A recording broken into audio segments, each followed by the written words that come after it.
اور جو بندہ دنیا کے اندر بندوں کو فائدہ پہنچاتا ہے، ہم اس کے قدموں کو زمین کے اندر دنیا کے اندر مضبوط کر دیتے ہیں۔ حضرات، میرا خیال ہے کہ نئے اسلامی سال کا آج آغاز ہو چکا ہے۔ اللہ سے دعا گو ہونا چاہیے کہ اللہ یہ سال تمام عالم اسلام کے لیے بابرکت بنائے اور عزتوں والا اور رفعتوں والا بنائے۔ عزت ایک ایسی چیز ہے کہ جس کا دنیا کے اندر کوئی نعم البدل نہیں ہے، نہ پیسہ، نہ مال، نہ دولت، نہ رتبہ، نہ شہرت، کوئی چیز انسان کی عزت کا نعم البدل اور مقابلہ نہیں کر سکتا۔ دنیا کے اندر اعزازات پانے کے لیے، عزتیں پانے کے لیے انسان کو مصیبتوں کا سامنا کرنا پڑتا ہے اور مشقتوں کو جھیلنا پڑتا ہے۔ یہ بات صرف دنیا کے اندر نہیں، دین کے معاملے میں بھی ایسے ہی ہے۔ پیسہ ہو، علم ہو، کوئی معاملہ ہو، آپ مصیبتوں کا سامنا کرتے ہیں تب جا کر آپ کہیں عزت کے مقام کے اوپر پہنچتے ہیں۔ ہمارے عام دنیا کے ماحول کے اندر کوئی بندہ امیر ہو نا تو لوگ رسمی طور پر، ظاہری طور پر اس کی عزت کرتے ہیں۔ یہ بات ہم کو پتہ بھی ہے اور ہم کو مزید بطور تاکید اپنے ذہن کے اندر بٹھا لینی چاہیے کہ پیسہ آ جانے سے لوگ جو ہماری عزت کرتے ہیں نا، وہ ایک سرسری ایک رسمی عزت ہوتی ہے، حقیقی عزت نہیں ہوتی۔ حقیقی عزت انسان اس وقت پاتا ہے جب بندہ اللہ کے بندوں کو فائدہ پہنچانا شروع کر دیتا ہے، اللہ کے بندوں کو فائدہ پہنچانے والا بن جاتا ہے۔ اللہ اپنے قرآن کے اندر سورہ رعد 13 پارے کے اندر اللہ ارشاد فرماتے ہیں، وَأَمَّا مَا يَنْفَعُ النَّاسَ فَيَمْكُثُ فِي الْأَرْضِ، جو بندہ بندوں کو فائدہ پہنچاتا ہے اللہ اس کے قدموں کو زمین کے اندر گاڑ دیتے ہیں، مضبوط کر دیتے ہیں۔ ہاں، اللہ اس کے قدم زمین کے اندر جو ہے وہ جما دیتے ہیں۔ حدیث کے اندر آتا ہے، مستدرک علی الصحیحین کے اندر، حضرت بشیر بن خصاصیہ رضی اللہ تعالی عنہ آپ ارشاد فرماتے ہیں کہ میں ناطق وحی جناب حضرت محمد رسول اللہ صلی اللہ علیہ وسلم آپ کی خدمت عالیہ کے اندر حاضر ہوا، آتیتو علی رسول اللہ صلی اللہ علیہ وسلم لِأُبَايِعَهُ عَلَى الْإِسْلَامِ، کہتے ہیں میں اللہ کے رسول صلی اللہ علیہ وسلم کے پاس گیا اور میری نیت یہ تھی کہ میں مسلمان ہو جاؤں، میں کلمہ اسلام پڑھنا چاہتا تھا۔ تو رسول اللہ صلی اللہ علیہ وسلم نے 5-6 شرطیں میرے سامنے پیش کی کہ اگر تم مسلمان ہونا چاہتے ہو، بیعت کرنے سے پہلے تمہیں یہ شرطیں جو ہیں وہ ماننی پڑیں گی۔ پہلی شرط کلمے کی، اور دوسری شرط 5 وقت کی نماز، اور تیسری شرط جو ہے وہ رمضان کے روزے، اور چوتھی شرط جہاد کی، 5ویں جو ہے وہ حج کی۔ حضرت بشیر بن خصاصیہ رضی اللہ عنہ فرماتے ہیں جب رسول اللہ صلی اللہ علیہ وسلم نے یہ 5 شرائط پیش کی کہ اگر اسلام قبول کرنا ہے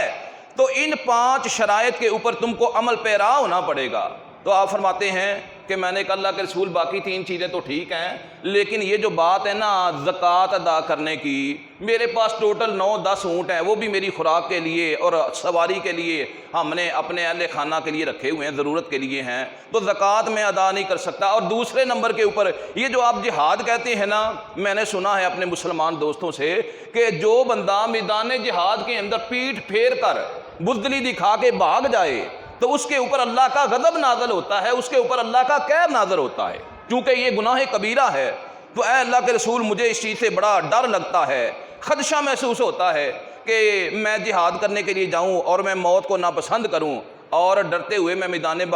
جہاد سے بھاگ جاؤں اور اللہ کا غضب میرے اوپر نازل ہو، ہاں، اور اللہ کا قہر میرے اوپر نازل ہو۔ تو حدیث کے اندر آتا ہے، حضرت بشیر فرماتے ہیں ثم حرکها رسول اللہ صلی اللہ علیہ وسلم ثم قال لا صدق ولا جہاد فبما تدخل الجنہ۔ اللہ کے رسول فرمانے لگے عجیب بات ہے بھائی، یعنی حدیث کے اندر آیا اللہ کے نبی نے اپنا ہاتھ بیعت دینے سے، اس کو مسلمان بنانے سے پیچھے کھینچ لیا۔ اللہ کے رسول نے جواب دیا جو آب ذر کے ساتھ لکھنے کے قابل ہے۔ اللہ کے رسول فرمانے لگے یہ کیسا اسلام ہے؟ نہ میں نے صدقہ دینا ہے، نہ میں نے زکوٰۃ ادا کرنی ہے، نہ میں نے جہاد کرنا ہے۔ اللہ کے رسول نے فرمایا یہ تو بنیاد ہے دین کی، یہ تو اساس ہے، یہ تو فنڈامنٹل چیزیں ہیں دین کی، جن کے اوپر تمہیں ہر حال کے اندر جو ہے عمل کرنا ہوگا۔ تو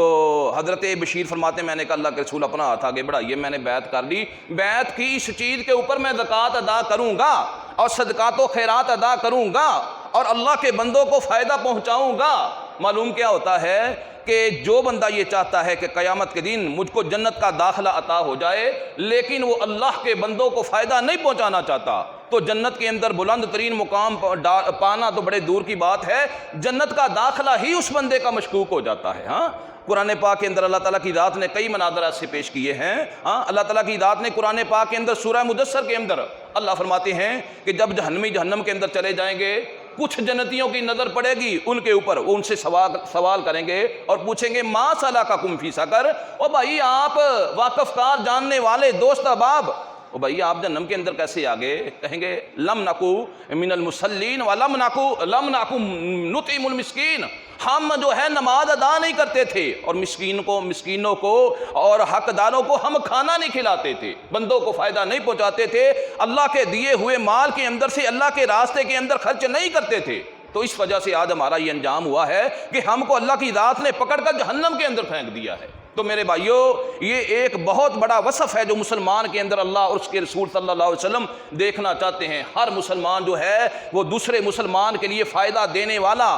فائدہ مند اور سود مند جو ہے وہ ہو اور ثابت ہو۔ اور دوسری گزارش یہ ہے، اللہ تعالیٰ کی ذات نے دنیا کو، کائنات کو جو ہے وہ ایک خاص مقصد کے لیے اللہ نے پیدا کیا ہے۔ دنیا کے اندر کوئی چیز ایسی نہیں ہے، کوئی شے ایسی نہیں ہے کہ جو اللہ نے بے مقصد پیدا کی ہے۔ اللہ اپنے کلام کے اندر ارشاد فرماتے ہیں ما تری فی خلق الرحمن من تفاوت فرج البصر هل تری من فطور، اللہ نے جو آسمان کھڑے کیے ہیں، اللہ نے یہ جو بلند ستون قائم کیے ہیں، اپنی نگاہ کو، اپنی نظر کو دوڑاؤ ان کی طرف، اگر تم کو کوئی خامی، کوئی اس کے اندر مسٹیک نظر آتی ہے تو بتلاؤ، لیکن تمہاری نظر جو ہے اللہ آگے جا کے فرماتے ہیں بار بار تمہاری نگاہ دوڑانے کے باوجود نامراد ہو کر لوٹ آئے گی، تمہیں اللہ کی بناوٹ کے اندر، اللہ کی ساخت کے اندر، اللہ کے سٹرکچر کے اندر، اللہ کے بنائے ہوئے اشیاء کے اندر تمہیں کوئی خامی جو ہے وہ نظر نہیں آئے گی۔ تو اللہ نے کائنات کو بنایا، کائنات کے اندر سب سے بلند ترین اور اشرف المخلوقات جو اللہ نے پیدا کی مخلوق وہ حضرت انسان ہے۔ اللہ تعالیٰ کی ذات نے کیمرے لگا دیے، ہمارا اٹھنا، ہمارا بیٹھنا، ہمارا چلنا، ہمارا سونا، ہمارا جاگنا، ہر چیز قدرت جو ہے وہ نوٹ کر رہی ہے اور ہمارے نامہ اعمال کے اندر لکھا جا رہا ہے فَمَن يَعْمَلْ مِثْقَالَ ذَرَّةٍ خَيْرًا يَرَهُ وَمَن يَعْمَلْ مِثْقَالَ ذَرَّةٍ شَرًّا يَرَهُ، ایک ذرے کے برابر نیکی اس کا بھی اجر دیا جائے گا اور ایک ذرے کے برابر گناہ جو ہوگا اس کی بھی سزا دی جائے گی۔ میرے بھائیو حدیث کے اندر آتا ہے، رسول اللہ صلی اللہ علیہ وسلم نے ارشاد فرمایا ایک ایسا بندہ جس کو اللہ تعالیٰ کی ذات نے دین کا علم عطا کیا ہوا ہے لیکن وہ دین کے علم کو چھپاتا ہے، لوگوں کو نہیں بتلاتا، لوگوں کو فائدہ نہیں دیتا، قیامت کے روز جب اللہ کے دربار کے اندر حاضر ہوگا تو آپ صلی اللہ علیہ وسلم نے فرمایا اپنے منہ کے اندر آگ کی لگام لے کر، آگ کی لگام لے کے حاضر ہوگا۔ آج اب قربانی کے جانور لینے جائیں، جو جانور زیادہ جو ہے وہ سمجھ لیں نقصان دہ ہوتا ہے اس کے منہ کے اندر لگام ڈال دی جاتی ہے۔ تو ایسا بندہ جس کو اللہ نے دین کا علم دیا، دین کی فہم و فراست سے اللہ نے سرفراز کیا لیکن اس نے بندوں کو فائدہ نہیں دیا، اللہ فرماتے ہیں، اللہ کے رسول نے فرمایا قیامت کے دن اس کے منہ کے اندر آگ کی لگام ہوگی۔ اور دوسری چھوٹی سی آخری میری گزارش یہ ہے کہ ایک بندہ دنیا کے اندر، حدیث کے اندر آتا ہے، بخاری کی روایت ہے، ایک بندہ کوئی درخت لگا دیتا ہے، کوئی پودا لگا دیتا ہے یا کھیتی جو ہے وہ اگاتا ہے اور اس کھیتی کے اندر سے، اس پودے کے اوپر سے، اس درخت کے اوپر سے کوئی جانور آتا ہے، پرندہ آتا ہے، اس سے کچھ پھل کھا کے یا پتے کھا کے چلا جاتا ہے تو اللہ کے رسول فرماتے ہیں وہ اس کے لیے قیامت کے روز صدقہ بن جائے گا۔ لہذا جانوروں کو بھی فائدہ پہنچانے کی تلقین کی گئی ہے، تاکید کی گئی ہے، ترغیب دلائی گئی ہے اور رغبت دلائی گئی ہے۔ آج ہمارے یہ